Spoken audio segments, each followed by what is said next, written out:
Dobrý deň, pekne vás vítam. Znova tu máme tému investovania a zaujímavé informácie.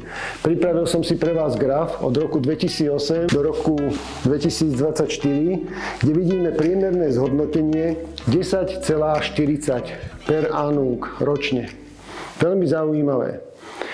No, poviem vám k tomu bližšie, aby sme vedeli, že ako táto situácia nastala, alebo ako je to možné a kde to má svoje príležitosti a kde sú rizika. Pozrieme sa na rok 2008.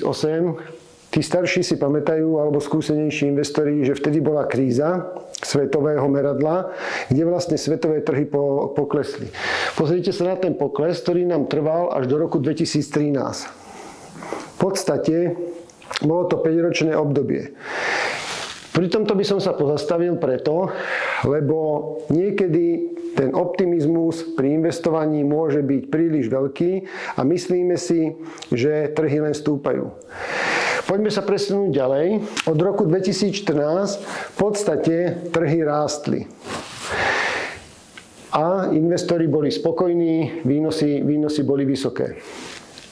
Pristavím sa pri roku 2021, čo si pamätáme ako čiernu labuť, kedy sa stala epidémia vo svete, prišiel koronavírus, vznikla určitá panika, výpredaje a vidíme tam pokles trhov. Čo bolo veľmi zaujímavé, centrálne banky uvoľnili peniaze, aby podporili rast ekonomiky a na trhoch sa to prejavilo tak, že kríza trvala veľmi krátko, pokles trval veľmi krátko a bol nárast, čo istým spôsobom trvá až dodnes.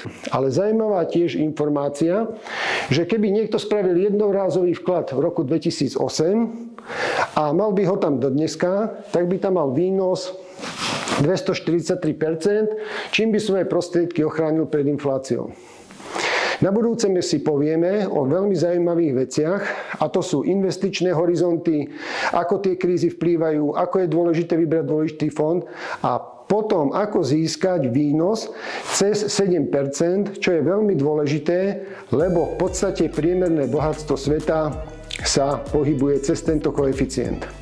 Za dneska vám ďakujem a teším sa na budúce.